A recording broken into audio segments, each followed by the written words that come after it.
భద్రాద్రిలో నేడు సీతారాముల కళ్యాణం అంగరంగ వైభవంగా జరగనుంది. ఉదయం ధ్రువమూర్తుల కళ్యాణం జరపనున్నారు. అనంతరం కళ్యాణమూర్తులను అలంకరించి ఊరేగింపుగా మిథిలా మండలానికి తీసుకెళ్తారు. ఆ తర్వాత సీతారాముల కళ్యాణోత్సవం నిర్వహిస్తారు. భద్రాచలంలో జరిగే కళ్యాణ మహోత్సవంలో సీఎం రేవంత్ రెడ్డి పాల్గొంటారు. ఆయన ముత్యాల తలంబ్రాలు, పట్టు వస్త్రాలను స్వామి అమ్మవార్లకు సమర్పించనున్నారు. బేగంపేట విమానాశ్రయం నుంచి భద్రాచలానికి హెలికాప్టర్లో బయలుదేరి ఆలయానికి చేరుకోనున్నారు సీఎం రేవంత్. భద్రాద్రి రామయ్యను దర్శించుకుని ఆ తర్వాత మిథిలా మండలంలో జరిగే కళ్యాణ మహోత్సవంలో పాల్గొననున్నారు. సీతారామ కళ్యాణ వైభవాన్ని తిలకించేందుకు భక్తులు భారీ సంఖ్యలో తరలివస్తున్నారు.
భద్రాద్రిలో నేడు సీతారాముల కళ్యాణం అంగరంగ వైభవంగా జరగనుంది.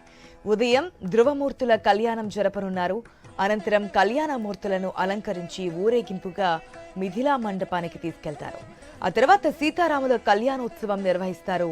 భద్రాచలంలో జరిగే కళ్యాణ మహోత్సవంలో సీఎం రేవంత్ రెడ్డి పాల్గొంటారు. ఆయన ముత్యాల తలంబ్రాలు, పట్టు వస్త్రాలను స్వామి అమ్మవార్లకు సమర్పించనున్నారు.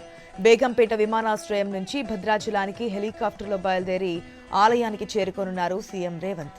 భద్రాద్రి రామయ్యను దర్శించుకొని ఆ తర్వాత మిథిలా మండపంలో జరిగే కళ్యాణ మహోత్సవంలో పాల్గొననున్నారు. సీతారామ కళ్యాణ వైభవాన్ని తిలకించేందుకు భక్తులు భారీ సంఖ్యలో తరలివస్తున్నారు.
భద్రాద్రిలో నేడు సీతారాముల కళ్యాణం అంగరంగ వైభవంగా జరగనుంది. ఉదయం ధ్రువమూర్తుల కళ్యాణం జరపనున్నారు. అనంతరం కళ్యాణమూర్తులను అలంకరించి ఊరేగింపుగా మిథిలా మండపానికి తీసుకెళ్తారు. ఆ తర్వాత సీతారాముల కళ్యాణోత్సవం నిర్వహిస్తారు. భద్రాచలంలో జరిగే కళ్యాణ మహోత్సవంలో సీఎం రేవంత్ రెడ్డి పాల్గొంటారు. ఆయన ముత్యాల తలంబ్రాలు, పట్టు వస్త్రాలను స్వామి అమ్మవార్లకు సమర్పించనున్నారు. బేగంపేట విమానాశ్రయం నుంచి భద్రాచలానికి హెలికాప్టర్లో బయలుదేరి ఆలయానికి చేరుకోనున్నారు సీఎం రేవంత్. భద్రాద్రి రామయ్యను దర్శించుకుని ఆ తర్వాత మిథిలా మండపంలో జరిగే కళ్యాణ మహోత్సవంలో పాల్గొననున్నారు. సీతారామ కళ్యాణ వైభవాన్ని తిలకించేందుకు భక్తులు భారీ సంఖ్యలో తరలి వస్తున్నారు.